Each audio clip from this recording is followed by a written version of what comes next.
Hey there, and welcome to the Death to Vanilla podcast. I'm Stephen Burkhart, the host of the show and the founder of Burkhart Creative Agency. If you're looking for fresh ideas and tactical advice on how to take your marketing to the next level, you have come to the right place. We interview industry professionals who teach us how to courageously create, boldly innovate, and experiment, and they teach you to do the same. Now, we are super grateful that you're here and watching, but if you're looking to get off your phone and have a little less screen time, we have an audio-only version of the show, and we have links to that show in the description below. Without further ado, let's get into the show. Wanna cause no problems. I just wanna live my life, but I keep on hearing about nonsense. Me and my dons ain't mobsters, but you know when you see imposters. We know how to read them faces, same way you know how to read them comments. If you wanna talk, let's talk, but around here, make sure you're walking your talk is constant. Well, hey everybody, welcome to another episode of the Death to Vanilla podcast, where we talk about how to get noticed instead of get ignored. And today on the show, we have Jordanne with Julep Marketing, and you're the creator of the PR training program, right? Which is very important because that's like a big step for people who want to get engaged with you. But you know, this is not your first rodeo. She's been working in public relations for more than a decade and worked with a variety of clients from major brands and celebrities, from nonprofits and events. You secured hundreds of top-tier media opportunities for clients and outlets such as Forbes, Vice, CNBC, Cheddar, NBC, InStyle, Men's Health, and more. You are passionate about teaching entrepreneurs to be their own publicists and secure media opportunities for the personal brand or business. That was a mouthful. Clearly, you've been doing this for quite a while. And also, I can't seem to talk right today, despite the fact that it's a tongue twister. It's a tongue twister. Yeah, well, you know, you wouldn't think so, but I guess for today, it is for me. So, but what it boils down to is you help people get noticed, right? And so your special, obviously, there's more than one way to skin a cat. And so, you know, like a lot of times we've been talking about, you know, advertising and content marketing and, you know, having a solid brand. And certainly I think we'll get into the branding part because we had talked earlier about messaging and how important that is. And of course, when you're broadcasting your message on something like Forbes, you better know what it's about. But, you know, one thing we haven't talked much about is PR, because I think for a lot of people, they probably just think it's just unapproachable. It's something that's just too lofty. You know, how do you go from, you know, quitting your day job to all of a sudden being on CNBC News, right? It seems unattainable. Maybe just the path is unclear. And so, but obviously it's effective, right? Like anyone that you've ever heard of, you've heard of because they're on major networks. So I would love for you to just talk a little bit about that passion.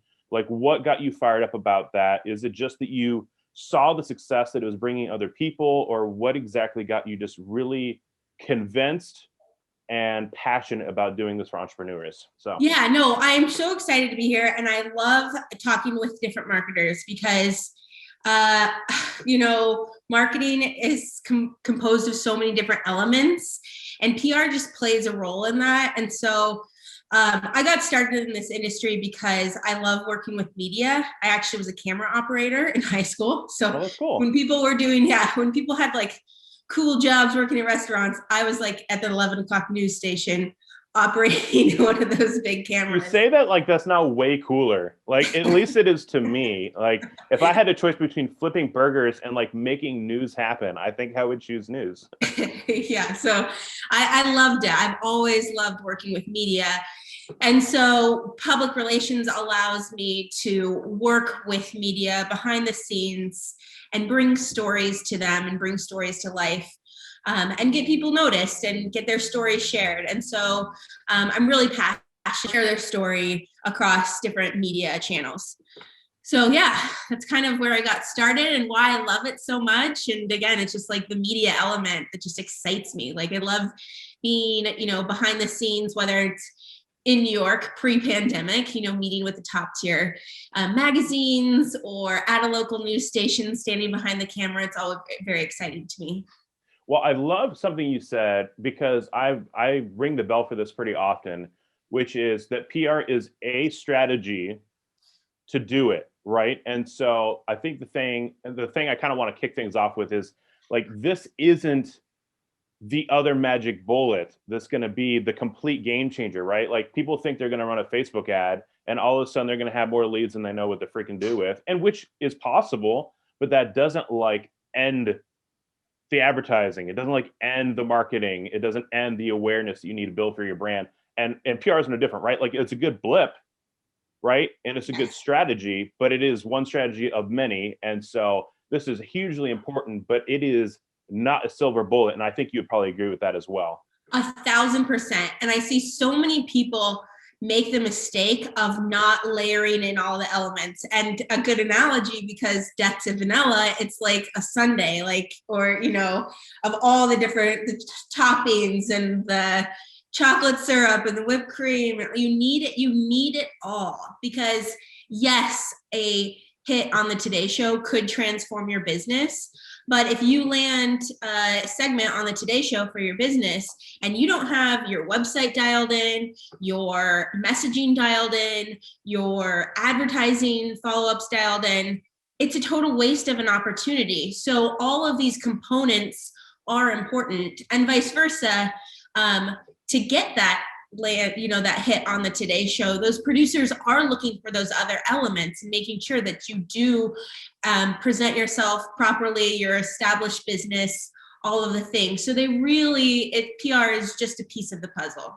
Well, and I think it was interesting, and I don't want to like steal your thunder as far as you presenting your case, but one thing that spikes in my brain is like when you're talking about like the vetting that happens when it comes to who they bring on their platforms. It's in their best interest to make sure that the people on their platforms aren't garbage and that they are who they say they are. And I ended up reading an article just a couple of weeks ago from like a UK publication that was talking about how radio and TV are still the highest rated as far as credibility because of the fact that they're vetted. And actually social media is one of the lowest. And it's not like you can't be validated and have credibility. It just, I would say just takes longer. But because of the fact that no one vets social media, I can go on there one day and say that I'm like a massage therapist, and who's to say otherwise? But if I were to try to do that on CNBC, they'd shut it down so quickly, I wouldn't even know what happened, because they're going to look and see like, oh, he doesn't have a certification. He's not a massage therapist. He's done. And I feel like people should be excited about that vetting process, because it's why people are going to believe them more anyways. And so it's cool that you would mention that you do have to keep in mind that people you're going to get exposed one way or another, either that you're prepared or that you're not. Exactly. The credibility factor of PR is the other side of the coin. So most people, when they think, oh, I need public relations, it's to increase visibility, it's to increase leads, all of those things. And yes, PR can accomplish those goals, but what PR can do that no other marketing strategy can accomplish is that credibility, is that third-party validation from media. When you get placed in Forbes or any of these top-tier outlets, you can't pay for that. It's not an option, Right. I mean, there's some shady stuff going out there that makes it look like right now. I don't know what you're talking about. That's crazy. Yeah, but a true media placement, and you splash that all over your website, that is a validation and credibility that PR creates that no other marketing strategy does. And I think it's often overlooked. So I know this may seem a little elemental, but let's just kind of like unpack what your definition and like different versions of PR look like to you. So PR is really a broad term. And from like the broadest, highest level, it's really about creating a relationship with a business and its publics, right? The stakeholders, its audience, and just how you're perceived to your publics. What I primarily focus on is a chunk of PR called media relations. And that is what most people think of when they hear PR, is publicity, getting featured in the media. Really, that's only one component of true traditional PR. But that is where I do spend most of my focus and my energy and my efforts, is teaching entrepreneurs how to get featured in media, because I think that's what most entrepreneurs are looking for. But the broader term, public relations, often used by larger corporations, is really about establishing your reputation with different internal employees or external audiences. So really anything that's like public facing is technically PR. So like an Instagram post is PR at the most basic level, but it's not like that high end level that we're talking about. Yeah, exactly. Any of your communications to audiences would be considered like public relations. Right. So obviously getting featured on something like Forbes is kind of like a shiny red ball. I for sure want to be featured on there. Or really just any of them that's like reaching the audience that I want to talk to. But outside of like what we talked about earlier with it like not being the end all, what other like misconceptions do you find people believe that PR is going to do for them that it doesn't actually do? And then let's explore the flip side of that, which is what does it actually do for them? And I know we talked about credibility, but if you could kind of unpack that a little bit further. Yeah, so to be honest with you, what I see a lot of small business owners make the mistake of is they throw all their eggs in the PR basket and pay a lot for agency retainers, expecting it to generate a huge return. Yeah. No. So can you just unpack that a little bit more? When you say they put their eggs in one basket, is that because it's so expensive to do that? Because it takes so much effort to do that? Or just because they think it's going to change everything? I think it's a combination. I think a lot of small business owners think it's going to change everything. And they think it's what they need. I've seen so many small business owners, disregard other like SEO, advertising, messaging, branding, social media, influencer marketing, all of those things, and just focus on PR. And so they come to an agency, they pay a lot for agency retainers, and then they're expecting something the next day or the next month, not realizing that PR is a long-term game, similar to all other marketing strategies, right? It's a long investment, long-term investment, and it can take months before you even see a return. And so I think that a lot of business owners think that PR is an instant return on your investment, and it's not. Unfortunately, it does take time to build momentum. And just tactically, if you want, let's say, a glossy feature in Entrepreneur, like the print magazine, that's a 4 to 6 month lead time. So let's say you engage with an agency, they secure your hit in Entrepreneur the next day, which is highly unlikely. Well, it's 4 to 6 months before that even hits the newsstands. Right. So that cycle, the news cycle itself takes some time, in addition just to like letting your agency or freelancer work to get your name out there. So I don't want to work in absolutes too much, right? But I know that I was listening to a podcast where they talked about radio specifically being like a 12-week process where like it's nothing. Week 11 starts going up, right? And so I know that's like a very general, like I said, I don't want to talk too much in absolutes for sure. But like when you say long-term, obviously for it to get to publication is long, but are we talking about like a year, 5 years, 6 months? Like what's kind of like once you start getting in and start rolling, like what is an appropriate amount of time that you're like, hey, it at least needs to be this amount before I could even crack a smile? I would say 3 to 6 months is approximately the timeline where you should start seeing media opportunities hit for you, come in for you. That's approximately the timeline that it takes, 3 to 6 months, but it can take up to a year, and it's kind of the snowball effect, right? So if you did get that hit in Entrepreneur magazine, that glossy hit, well, once that lands, I promise you're going to see a ton of other opportunities tinker off of that. So it kind of builds upon each other.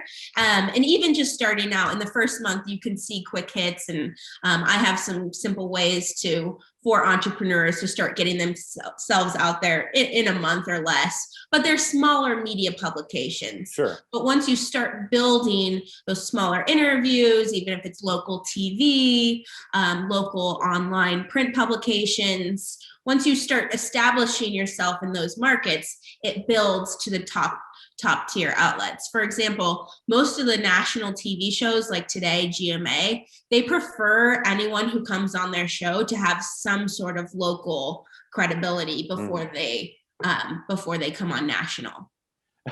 Yeah, otherwise you're gonna like go on national TV, make an ass of yourself and them, because they don't even know. They don't even know if you're gonna be good.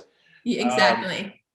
So, okay, so let's talk about that a little bit, because we're talking about like smaller publications, and I'm not so sure that's such a bad thing, right? And they talk about like when I've done some research in the like magazines, and they talk about like niche magazines where like nobody subscribes to them except for all of the right people.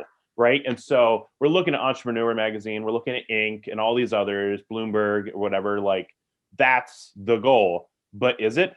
Like, you know what I mean? Like, can you actually find a reasonable, if not a great amount of success in some of those more local publications, either news or magazines or whatever else? Absolutely. I mean, this really should be part of your PR strategy before you even attempt to put a news release out there, or pitch or press or approach any press. You should ask yourself, and I need to credit Jason Pfeiffer, who's the editor-in-chief of Entrepreneur Magazine, for this question, but he always says any entrepreneur who's looking to do PR should ask themselves, why do you want PR in the first place? What business goal is it accomplishing for you? Are you wanting to generate new leads? Are you wanting to boost your email list? What is the goal? And that should help guide your strategy. So for a lot of business owners, other business owners might be their target, or HR managers might be their target. And you have to get seen in the publications that your audience is actually reading. So those trade publications, which most people have never heard of, are actually where you're probably going to generate a lot of those leads. Plus they're easier to get into, and you can just like get more steam there than trying to focus your efforts on, like you said, those top tier ones, the Inc., the Entrepreneur, Fast Company, etc. Right. So having like a well-defined strategy, which who'd have thought you needed that for marketing? I mean, understanding your audience. Right? Weird. What? So like just spitball some numbers that are just general. Like, are we talking like, what are we talking about for like a local publication? What are we talking about for a big publication? And maybe it's not dollar amount, because like you said, you can't really buy it, but let's talk about like the barrier to entry, because if you can get into a local or very niche publication, and that's actually better for you overall, right? It's not like, you can't brag about it the next time you're like cooking hot dogs with the boys, right? But like, it's good, right? It's good Yes. for your building your business. What kind of barrier to entry difference are we talking here? So it's kind of hard. You can't talk in dollar numbers. Okay. Just an old way to measure PR that's totally outdated is people would take the equivalent of an ad placement in the print publication and compare it to an article placement. But it's comparing apples and oranges. So you can't really compare the two. It's more about the barrier of entry is how many people are actually approaching that publication for stories. Okay. So for and I'm sorry, I keep using the example of Entrepreneur, but it's the easiest one. For Entrepreneur, you have their editors and their staff writers are getting hit hundreds of times a day with different story topics in different entrepreneurs, right? Because they're the top tier media.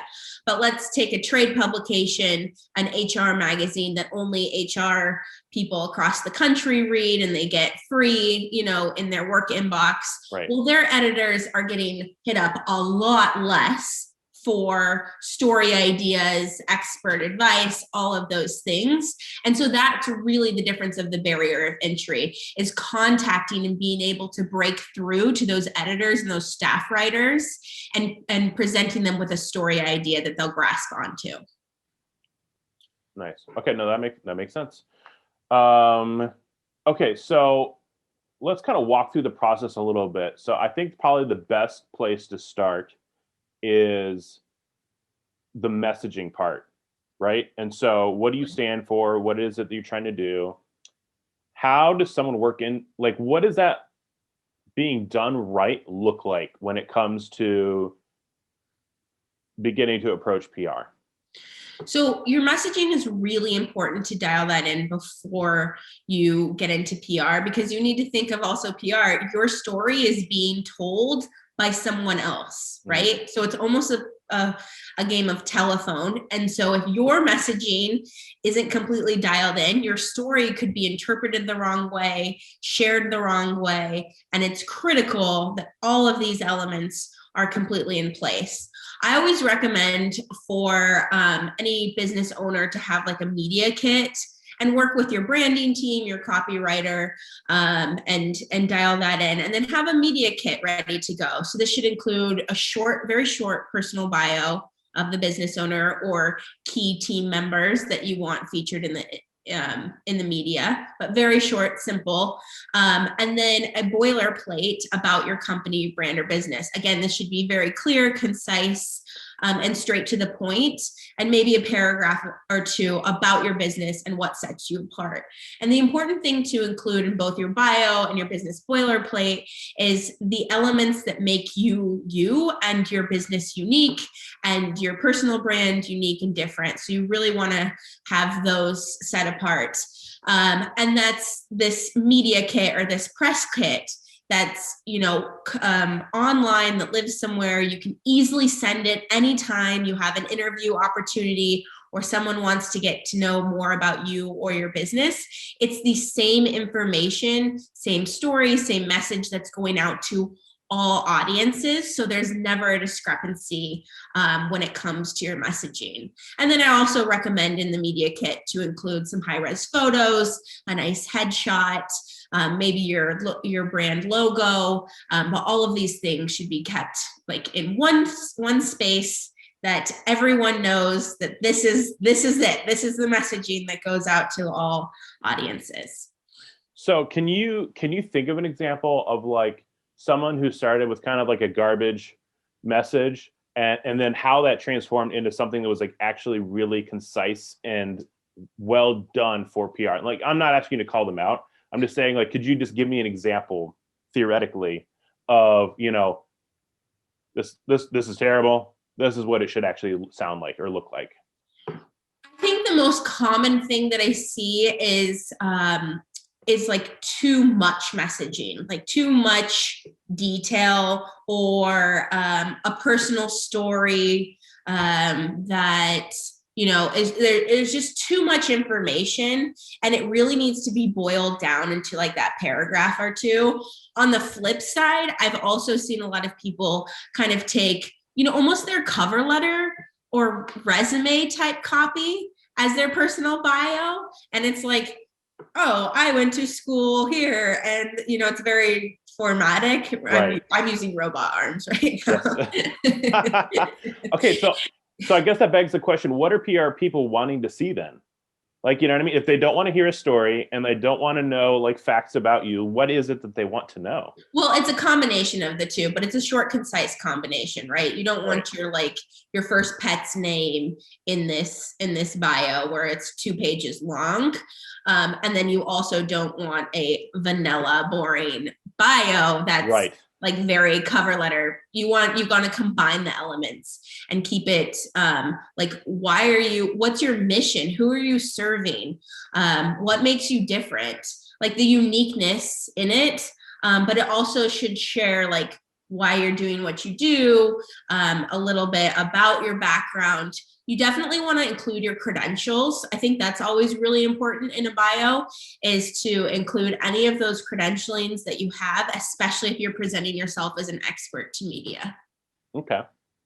What are some things that people should be pursuing as credibility markers? Like what's valuable? Because like, you hear stuff like, oh, like if you've got a book, then that you're like 50% of the way there. You know what I mean? In the sense that like few people have written a book and it makes you look like an expert. But while that may not be true.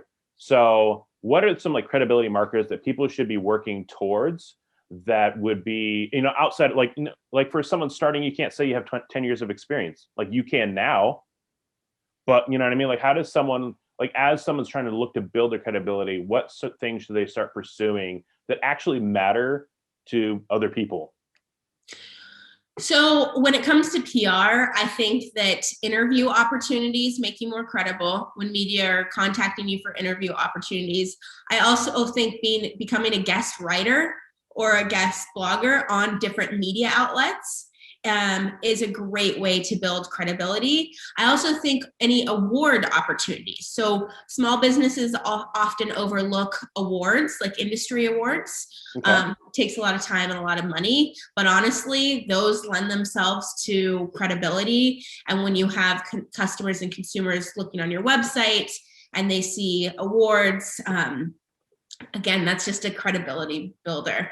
But those would be my three things: is getting featured in media interviews, guest blogging on media websites, and positioning yourself as an expert thought leader. It just naturally lends itself to that. And then the third thing is applying for any award opportunities that are out there. That's super tactical. Thank you. Of course. No, that's like really, really good. You know, like I said, I think for a lot of people, including myself, like the road to PR is just so confusing and just like unknown, Like, I don't know. You go online and sometimes you look up stuff and it's like, oh, like just write an amazing article and send it to the editor. And it's just like, yeah, like you said, they receive like hundreds, if not thousands a day. Like, they don't care. Like, you know what I mean? Unless you just like happen to be like the best writer ever or something, you know what I mean? So I think that's super, super helpful. So thank you for that, that knowledge drop. So you talked about like website and everything else set up. So obviously that's like a great next step. So you worked on your messaging, you know what you stand for, your website's all, dialed in. How do you go about, so I don't know, you tell me. So you're writing an educational program on how people can pursue HR on their own. So what's kind of the next step after that? So, you got your front facing stuff ready, the messaging ready. What's the next step? Okay. So you have your media kit that is ready, and it's online, either on Dropbox or Google Drive. You got your headshots, your high-res photos, your boilerplate, and your bio in there. It's ready to go for any media opportunities that may come your way. The next step would be to sign up for their services out there called Help a Reporter, which is Haro, known to many as Haro. And there's another service out there called Quoted, QWOTED.com.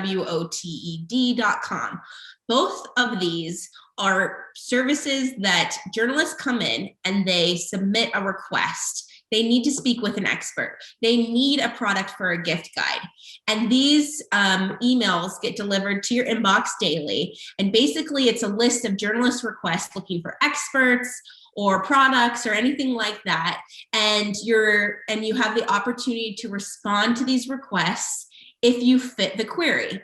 And this is the next best place I like for small business owners to start, because you're meeting the journalists where they're at. It's usually a pretty simple request. You're not having to craft a pitch or a story idea. You're simply, hey, I'm an expert. I can lend my voice to the story, provide you with input, or if they're looking for a product, hey, my product's a great fit. Here it is. So that's my next recommendation. After you have your messaging and your media kit dialed in, sign up for these platforms that start delivering media opportunities into your inbox. And so again, that's helpareporter.com and quoted.com are my two favorites. And it's, again, just inbox or inquiries daily to your inbox from journalists. Nice. Okay. So that seems like a great, well, and I think the other advantage to that is that I'm sure there's like trends, right? And so there's got to be stuff that you pick up on, like, hey, like people keep asking for this. I think I'm going to do some like research and come up with like the most killer article possible on answering this question. So when it comes around again, inevitably it will, you're ready with something amazing as opposed to just like being reactionary. Exactly. Or you can take the request. Let's say you have a request come through and you spend a ton of time crafting a response and responding to the journalist on a topic, and you don't get picked for the article. We'll take that content and turn it into a blog for your website or a social media post. Like, don't let it go to waste. Repurpose the content. Another thing that's really important for business owners to start doing right away is start consuming media and connecting with journalists. So this is one of the things that's going to break down that barrier to be like, oh, PR is so overwhelming, I don't even know where to start. Well, search where your competitors are getting coverage, first of all. That can kind of help guide you to the right publications where you could be featured. A quick Google search and then hit the news tab and you can see where they've been covered, and start consuming those publications daily. I see so many people forget to actually consume media, and it's such an important part. I have, I've heard of new clients coming on and they're like, oh, I want to be featured on Oprah's show. And I'm like, Oprah's show doesn't exist anymore. So time to consume media. Yeah. And so that'll really help you get familiar with the media landscape. You'll start to understand what their audience wants, what types of articles and stories they're talking about, how to write in pitches with headline terms. And then you start to get to know and get familiar with the editors and writers who are actually writing the story. And when it comes to media relations, the foundation of media relations is really built on relationships, right? That's why there's this kind of stereotypical PR person who knows everyone and has all these media relationships. Right. And really, at the end of the day, business owners are the best person to build relationships directly with media, as opposed to, I hate to say this, but opposed to the middleman, the PR person. So, and oftentimes, and I've actually heard this from top tier media, is they prefer to speak directly with the CEO as opposed to the publicist. So just getting familiar with the media landscape, consuming different types of media publications, just sign up for their newsletters so they're getting into your inbox daily, and pay attention to who's writing the stories, and shoot them a connection request on LinkedIn or follow them on Twitter. It's that easy. And then you start just getting familiar. And what I've seen often happen on LinkedIn is I start connecting with journalists, and then they're posting requests on LinkedIn. Hey, I need a source for this. And there you go, connection made, and you can get a featured interview. Nice. Okay. No, I think that's super helpful. Like, so like if you have a slushy shop, and I don't know why I picked that, it just popped in my head. Maybe I'm hungry. So you would just type that into Google and hit news, and then it's going to pull slushy shop news. And that's another mouthful I can't say, right? And then that's like your market research, right? Then you can see like, oh, like they're posting never because apparently no one's asking, or of course they are because slushies are delicious. But then you'll be able to see like who's actually talking about it, and then be able to hit them up. Exactly. Okay. Cool. And I would actually search your competitors' names and see where they're getting featured. Okay. This works the same thing for awards too, especially if you have more established competitors in the marketplace. You can check out their website, see where they've, where they're getting awards from, and that can kind of help guide you out of the gate on where to focus some of your efforts. Awesome. Okay. So then I guess the step after that is patience, right? Because you go to all that trouble, you write content, you reach out to people, and then silence until you hear back, and it could be a while, right? It can be a while, but it's always best the next step after establishing your relationships with media, or if you're signing up for those platforms that deliver opportunities into your inbox, the next step is actually pitching media, right? And this is the bread and butter of what a publicist does or agency does. They pitch hundreds of different media contacts on your behalf with a story idea. So you want to kind of think of a trending story topic. What's happening in the news? How can you lend your voice to it? Does your business play a role in it? Do you have something that your business is announcing? There's something that's actually newsworthy? And then you start approaching press with these story topics or your newsworthy announcement. And then you do a series of follow-ups. I always recommend like 2 to 3 follow-ups is probably the most appropriate. And you see if the journalist is interested. But again, that consuming that media and connecting with the right media contacts is key to success in securing media coverage if you start pitching, because you have to have the right contact to actually make them interested, and getting to know their beats and what they cover and what makes them tick is really the key to success in landing some placements. Right. Well, and I think this just goes back to something that I've heard, now you talk about and several others, which is this idea that at the end of the day, it all comes back to relationships in general, right? Like all these opportunities are opportunities to scale who you're talking to, either in number or in quality.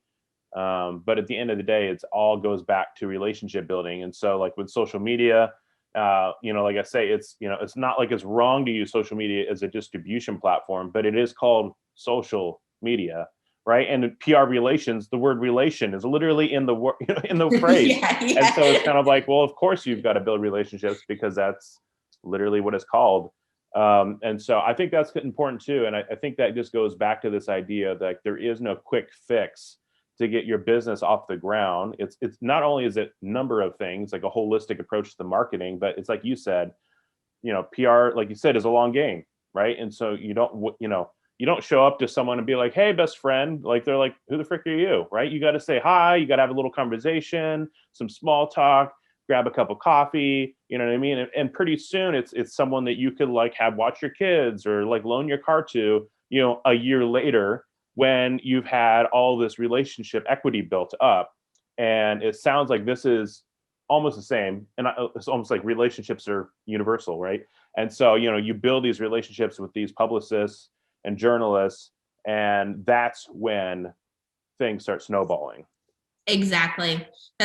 You couldn't be more right about it. It's so relational, and you can actually, it's really a symbiotic relationship too when you're doing it right, because you're actually helping a journalist with their work and their story and getting them information, and then in return they're helping you by sharing your story and your information. So it creates a really nice relationship when you do it correctly.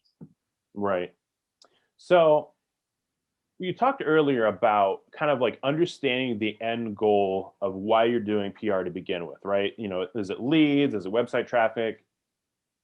Do you think there is, out of all the strategy opportunities you could have as far as like what the output is, what do you think are a couple that are particularly useful, like particularly, effective, I think is the right word when it comes to PR? Like, does it actually help with website views? Yes or no? Like, does it just help with leads? Is it just kind of like leads as a byproduct because of all the traffic? Like, what do you find that it's particularly effective at doing? So this is a really challenging question, I think, for all PR practitioners, because it's one of those things that doesn't translate directly into an ROI, right? Because sometimes it's like brand awareness and brand building, and it really depends on the publication, because there's so many different mediums, different channels. It's really challenging to say. My recommendation for anyone who's wanting to just evaluate their PR, is it effective, what's working, is making sure that you're watching and setting up all of the analytics that you have possible. If you're able to survey your audience and see where they're coming in from, did they see you in a magazine publication? Did they see you online? All of these things you just have to set up in advance and see what works for you. Recently, I was having a conversation with someone here in Phoenix, and one of the TV stations actually, the digital placement on a TV station website generated thousands of leads for them, while our big newspaper publication here, which is very well known and very well respected, didn't generate as many leads for them. And so that was a very surprising thing for me to hear, but they were able to capture this information by simply looking at analytics, paying attention to that on the front end. And so now what that does is they can focus more of their efforts on, getting information to like these types of publications. So obviously you can't, like, there's a certain amount of money spend that you're doing in what I call experimenting, right? Which is that despite all the experts' opinions and all of the right answers and all of the research, there's some things where you just can't predict how well people are going to grasp an idea and fall in love with something. Like, it's impossible. Like, otherwise Hallmark would make like 2 cards, right? Because they're like, no, that everyone's going to love this card, so why make 10 others, right? And so I feel like there's an experimental process to some of this that's unavoidable. But in retrospect, was there things that you guys realized in seeing the poor performance of the newspaper that maybe there was a disconnect in like audience, or if it just didn't work out and it just kind of like that's just how the cookie crumbled? Yeah, I think they're definitely, and I also want to clarify that it wasn't the print newspaper, because I think a common misconception is that print is dead. And I don't necessarily know if that's true or not. It was actually the digital website and the digital TV website. Okay. I do think it was an audience element there. But again, it was a little bit surprising, because the newspaper is definitely more top tier, considered top tier, right? They have a larger reach, a larger audience, while the TV station digital network is not quite as much. It also could be which media channel is pushing it to their audience, right? So that could be a simple thing too. Like if you have this top tier newspaper that has hundreds of articles coming out every day, they're not able to push it to their audience on social and everything, where if you have the smaller publication and this story hits, they can push it to their audience. So there's so many factors in play when it comes to actually getting your media placement in these outlets. Well, that makes so much sense. I mean, like realistically, the whole reason something like this podcast exists when we talk about standing out is because there's noise, right? So that makes so much sense. Like if you're, and maybe that kind of goes back to the strategy piece, which is clearly like some of the bigger like entrepreneur magazines, just to go back to the easy example, right? Like they do post just a stupid amount of articles. And so maybe the strategy isn't that you gain leads from posting on Entrepreneur Magazine. It's that you can say, I was published on Entrepreneur Magazine. And that's leverage for the next thing, because if you're going for leads, you're going to be disappointed. But if you're going for credibility, well, it's going to be freaking awesome. And so I think that's where the trade-off as far as strategy comes into play, because, you know, and I think that's something that people need to consider is like, there is more to it than just leads. Like there are other good things that could come out of it. It's the credibility component that I see is so often overlooked in PR. It's literally the one you cannot buy a placement in, okay, let's not use Entrepreneur or Forbes because they have contributed pieces right now, sure. Right? Okay, so let's use like the New York Times. You cannot buy a placement, an article placement in the New York Times unless it's an advertisement. And if it's an advertisement, it's clearly going to say advertisement. So that is so often overlooked, but absolutely, credibility is huge. Think of, my favorite example is think of going to a website where you have, let's say, something really personal, like you're trying to find someone to manage your money for you, okay? And you land on you have two finance experts you're looking at. And one has been featured in Forbes, US News and World Report, CNBC. You have all these media placements and media hits, right? And then you have the other finance expert, and just services are the same, pricing is the same. They have zero media placements. Instantly, like, who do you think is more credible and more trustworthy? It's going to be the person with those media placements, because those media outlets validate that individual. Even me being on your podcast right now, you're validating me. You've already vetted me. And it just creates credibility that you just can't buy or get anywhere else. Well, I think that's a good point. I feel like you're always saying yes to something and no to something else. So like for the example, just to play devil's advocate, the first thing I think of when I think about the guy who's been published everywhere is like, he might be not very down to earth. Like he might be like a little too stuck up, or, think he's, just all that in a bag of chips. But at the same time, I think it would probably be easier for him to just publish a couple of videos that humanizes him as part of his content strategy. I think that's easier than trying to take someone who has no credibility and try to build that with pieces of content. Mm-hmm. Like if you had to choose an evil that you were trying to overcome, I feel like that would be much simpler, just to have someone else give you the credibility and then humanize yourself, as opposed to being very human and trying to credify you. I don't know. There's not a word for that. No, I mean, if it was a completely even playing field, right? Even if they had the same looking website, same pricing, same service offerings, everything, just those third party validations is like, you know, next level that no one else can buy. So it helps a lot. Well, cool. So, hey, we're wrapping up here at the end, and I want to respect your time. So what I would really love for you to do is to spend the next couple of minutes really unpacking the course that you're making. I think you said you're going to do like a 2.0 version, right? But I love to hear what people can really expect from taking that course and where they can find it. Yeah, thank you. Yeah.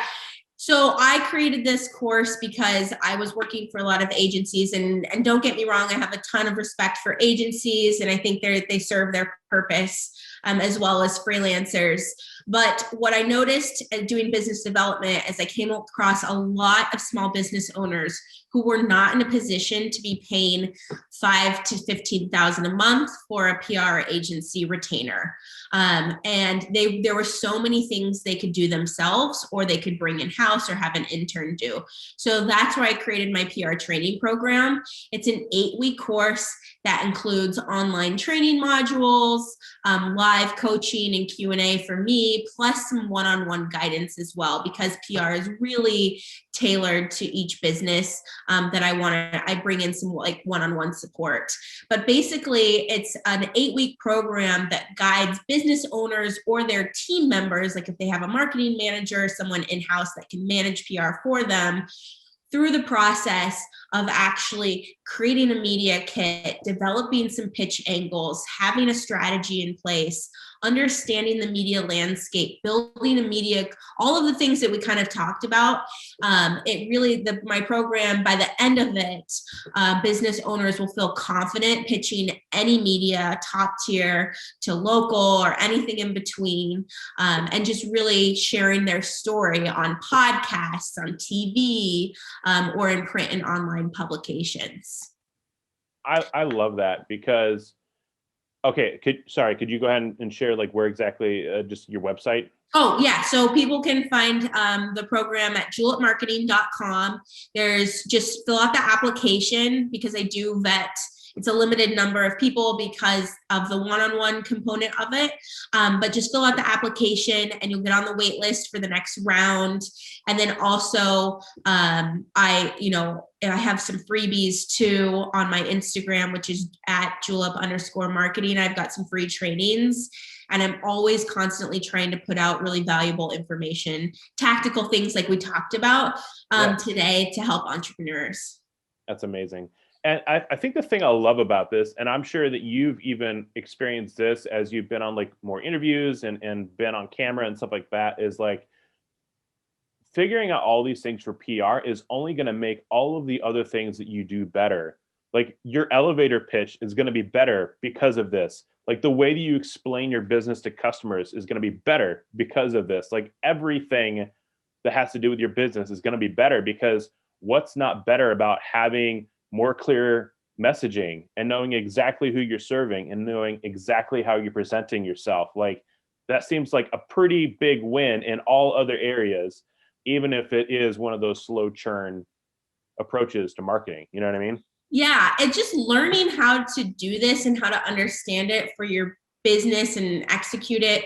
I mean, it's such a valuable skill set to incorporate. And because agencies can request 5 to 10,000 or whatever the cost may be, just knowing the process, you can save thousands by learning to do it yourself. Or when the time comes for you to actually hire out for an agency, which that time hopefully will come for all businesses, there's a better relationship there because you understand what goes into PR, you understand the expectations, and it just creates a really great experience between agency and business owners when business owners kind of understand the process and they're not feeling blindsided or anything like that.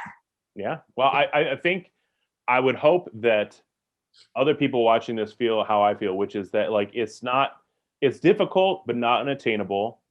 And it's challenging, but there are steps in which to go and reach that goal of, and really just, I mean, they can literally start today by just like starting to build relationships. Like you said, like find out who's posting on publications in like the general industry that you're in and add them on LinkedIn. Step one. You know what I mean? Like, it's just really that simple. You can start today. You don't have to have your media kit ready today. Yes. Obviously, you can start working on it today. Yeah, And, yeah, I mean, exactly.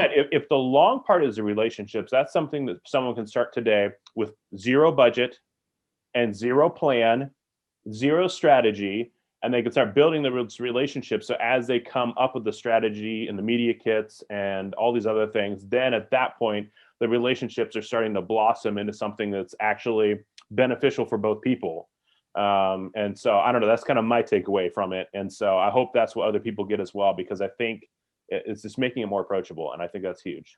Yes, no, that's exactly like my goal with it. And then also just going back to those resources that I mentioned, helpareporter.com, quoted.com. And then there's another one, Go Wildcast, where we found each other. Absolutely. Yeah. And those are resources. They're completely free for people to sign up for. And you can start getting media opportunities delivered in your inbox. And if you're a great fit, then there you go. Like, you didn't pay anything and you have your first media opportunity. And it's so exciting when I see that people start like seeing how easy the process is and actually accomplish these goals. Right. And I mean, for me, Go Wildcast has been awesome, because that's not only where you and I met, but I mean, I almost can't think of anyone who hasn't responded to one of my messages. And not all of them have been yeses, but most of them have been, and at least everyone like talked. And like, I'm introverted and not much of a salesman. And so for me, it's like, if I talk to someone, I already feel like I'm bothering them, even though that's not true, because I'm trying to be helpful, right? And so I'm not bothering them if I'm trying to be helpful. But I feel that way a lot of times, especially on LinkedIn. Like, sometimes LinkedIn is just where people like post their resumes because they're looking for a new job, right? But with Go Wildcast, like, everyone is on there to be on a podcast. And It's like, so when you say, hey, can you be on my podcast? It's not a surprise. They're not wondering why you're sending them a message. Like, it's exactly why they're on there. And I think that's amazing and wonderful, and makes my internal emotions much calmer. And so, so I can't recommend it enough. And they're not paying me to say that. I just love them. And I love that you and I got to connect and chat. And it's just so funny. Like, we're both local in Arizona, and you know, you didn't even know until we talked. And it's just one of those things where the world's a big place, but it's also a small place. And so it was cool that brought us together. So agreed. Yeah, no, those platforms are awesome. Yeah. Thank you so much again for having me and letting me share my tips and everything. And this has been awesome. Yeah, I really appreciate being on. I appreciate your time, your help. And I imagined this will be as valuable to everyone else as it was to me, because it sure was. So awesome. Thank you. Thanks, Stephen. Wanna cause no problems. I just wanna live my life, but I keep on hearing about nonsense. Me and my dons ain't mobsters, but you know when you see imposters, we know how to read them faces, same way you know how to read them comments. If you wanna talk, let's talk, but around here, make sure you walk and your talk is constant. Thank you so much for watching this episode of the Death to Vanilla podcast. Now, if you made it this far, I'm guessing you probably heard something that was inspiring or helpful, and we would love to hear about it. So if you could drop that information in the comments or shoot me an email, steven@burkhartcreativeagency.com. That would go a long way to helping us choose guests and create content that really bring you value. Now, Instagram is my favorite social media platform, but I'm sure you have yours. And so we encourage you to find us on your favorite platform so that you have a chance to learn more about marketing that can help you out. Now, they say a rising tide rises all boats. So we ask that you would like, subscribe, and follow us, so that way the traffic that we get to our channel helps all of the guests that have been on. Our traffic is their traffic, and that helps everybody out, and it's super easy to do. So if you could rate us, like us, add us, follow us, whatever you need to do to help us out, that would go a long way. So we appreciate you and hope to catch you on the next episode of the Death to Vanilla podcast.